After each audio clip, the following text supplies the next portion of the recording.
Hey everybody, how we doing? Sunnyvale Reject back in the house with another video for you, my friends and family, on a beautiful sunny Saturday morning. And guess what? We have a 3-day weekend. It is the Memorial Day weekend.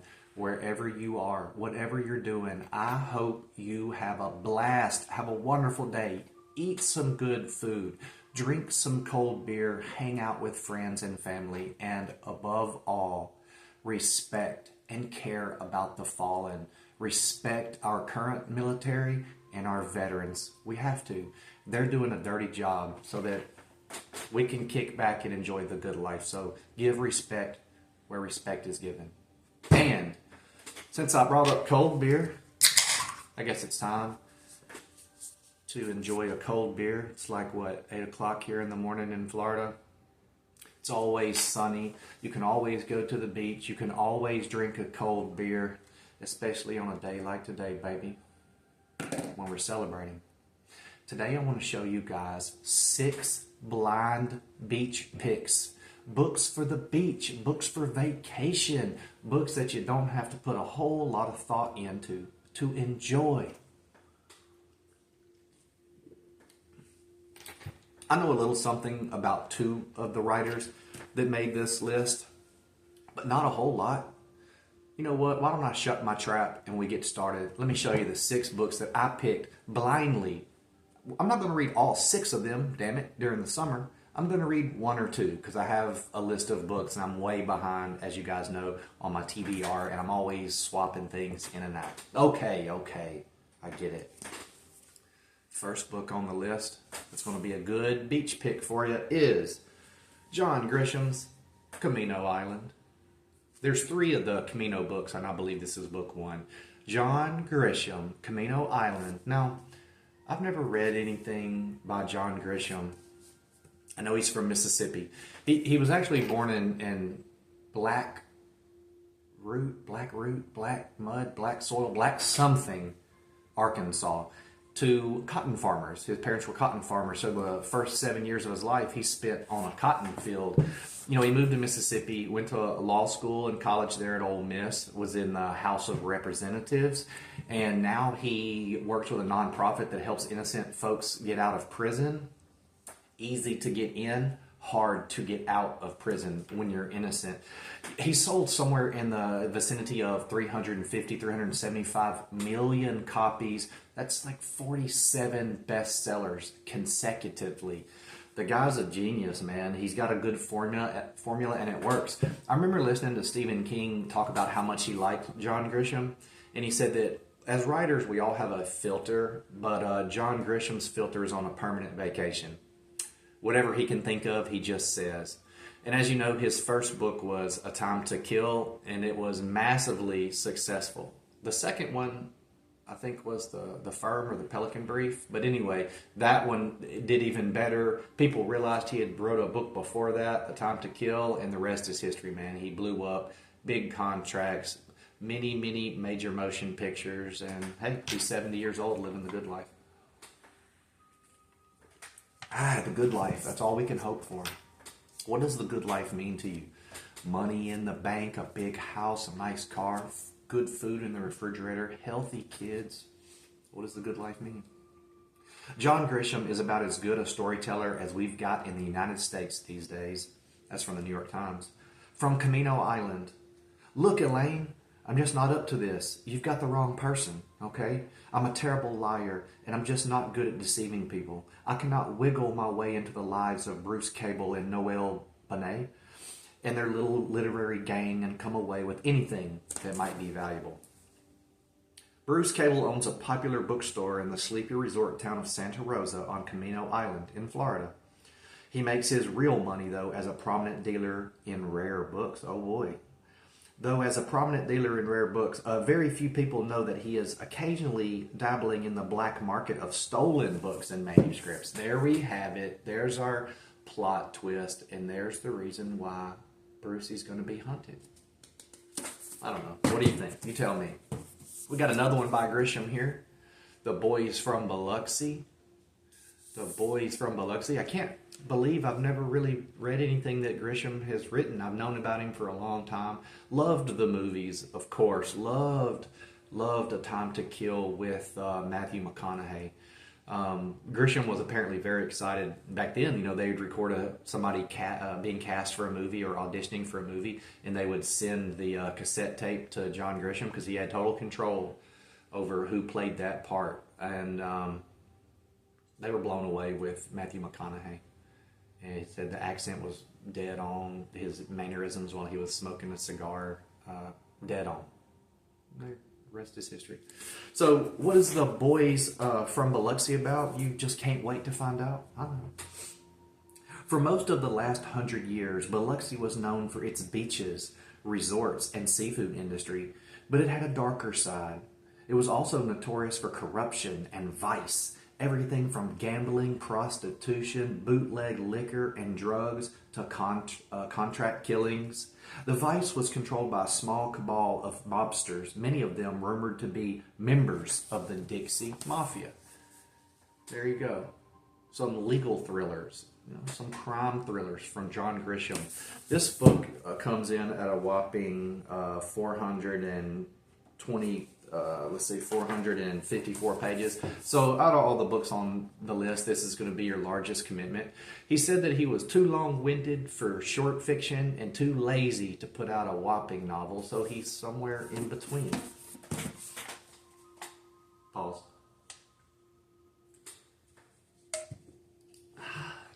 Unpause. Okay, book 3 on the list is Emily Henry, People We Meet on Vacation. Look at that. Author of Beach Read. Come on. Come on now. All right. I don't know anything at all about Emily Henry. Let's see what it says. There's got to be a masthead page here. Okay. Titles by Emily Henry. Beach Read, the aptly named. People We Meet on Vacation, and Book Lovers. I don't know. Like I said, these were blind buys. I was just scanning covers. I'd read a little bit about what it's about, the blurb on the back, and that's it. I didn't spend too much time on it. So, Poppy and Alex. Alex and Poppy, they have nothing in common. She's a wild child. He wears khakis. She has insatiable wanderlust. He prefers to stay at home with the book. And somehow, ever since a fateful car share home from college many years ago, they are the very best of friends. For most of the year, they live far apart. She's in New York City and he's in their small hometown. But every summer for a decade, they have taken one glorious week of vacation together. Come on, where the hell are they going? Until 2 years ago, when they ruined everything, they haven't spoken since. Poppy has everything she should want, but she's stuck in a rut. Poor Poppy. When someone asks when she was last truly happy, she knows without a doubt that it was on that ill-fated final trip with Alex. Do you smell a reunion? Perhaps? More shenanigans? Anyway, like I said, come on, look. This book's going to be a breeze. Hopefully it's funny and entertaining, but it's not going to be Crime and Punishment. It will not be The Sound and the Fury. Moving right along. That's actually pretty good beer. I'm not going to lie. It's Miller Lite. See? Just some old Miller Lite. You can recognize that, right? I was talking to a guy at work, a substitute at work. He's trying to fit in, I guess. And we just got on the subject of beer. And he says, I drink Yingling beer, all high and mighty. And I was like, okay, I get it. That's pretty good beer. And I like Abita's, the Ambers and the Purple Haze from Louisiana. I love those beers. And I mentioned those, and I said, but I'll drink Budweiser or Miller Lite. And he goes, that's kind of vanilla, isn't it? And I was baffled. I didn't know what to say or do, because I couldn't believe a man would say something like that, first of all. I'm no connoisseur. I just drink whatever beer is handy. And Miller Lite and Budweiser are good beers. Listen, all beer tastes like shit. Somebody said it tastes like water. Okay, so be it. Water's not that bad. And water, if water gave you a buzz, Okay. just trying to lighten the mood a little bit. It's James Patterson. Sam's letters to Jennifer. It's Jamie, little Jamie Pat, James Patterson, who lives in Palm Beach across the bridge from me. There he is, probably sitting right outside of his house on the water. James Patterson, again, another writer who's wildly successful, like Stephen King, like Dean Koontz, like John Grisham. These men have a formula. It works. They stick with it. And they're kind of simplistic, short chapters. Some of their books have a bigger font, for older writers and for older readers and reluctant readers alike. I like a bigger font. I don't like to strain, or have to turn it perfectly in the light to see what's being said, to read what's being written. But anyway, I've heard horrible things about this one. Horrible things, like cheesy as hell, unrealistic characters, sappy and just gross. But look, this is what I'm talking about. Look at that. You see? The big font, how it starts, further down the page. You don't have long to go before you're turning the page, right? And look, there's the end of the chapter. That's great for the beach or for somebody busy because there's a stopping point in sight, It's not like let's see.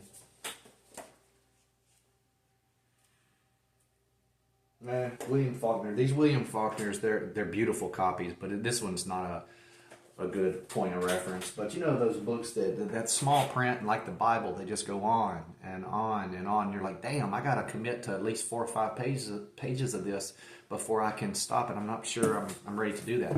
On these books, you don't have to worry about it. And again, you're not going to miss any profound moral or message or anything like that.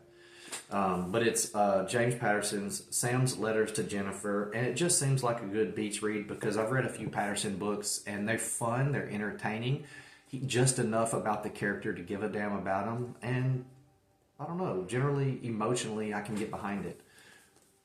It's James Patterson's Sam's Letters to Jennifer, not to Melissa, not to Rebecca, to Jennifer. Why not give it a shot? Come on.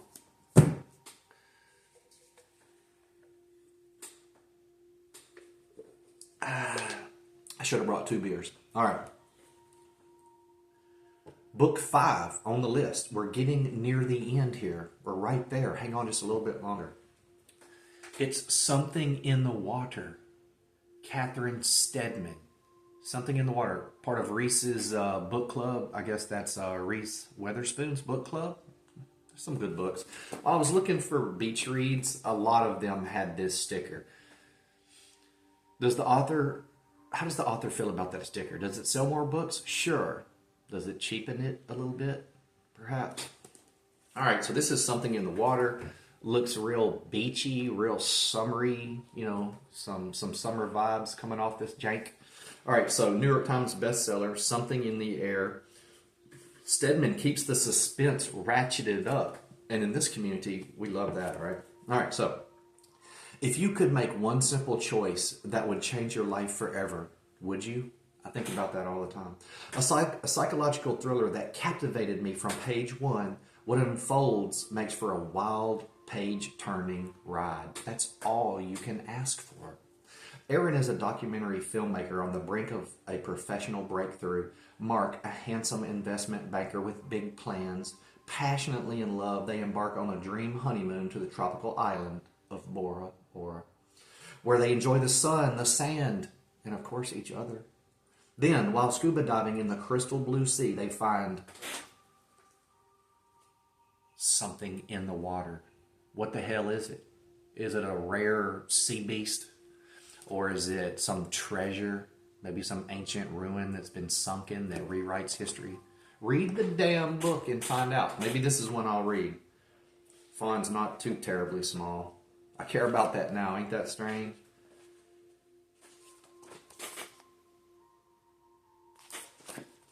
It's Something in the Water, and it looks like a good beach read to me. Okay. We are at the last book, and I didn't know anything about this book. I didn't know anything about the writer. I just knew two things, the cover and the title, and I said, hell yes, baby, give me some. I gotta know what you think. Please leave a comment in the in the comment section and let me know what you think about this book at least. And while you're there, please, if you haven't already, like and subscribe. I need you in my life.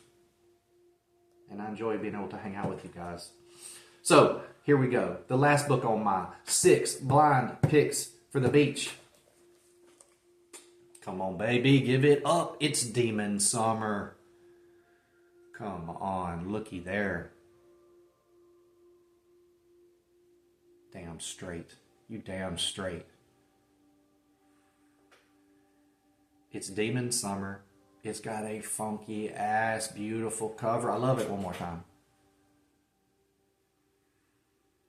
What the hell has been going on there?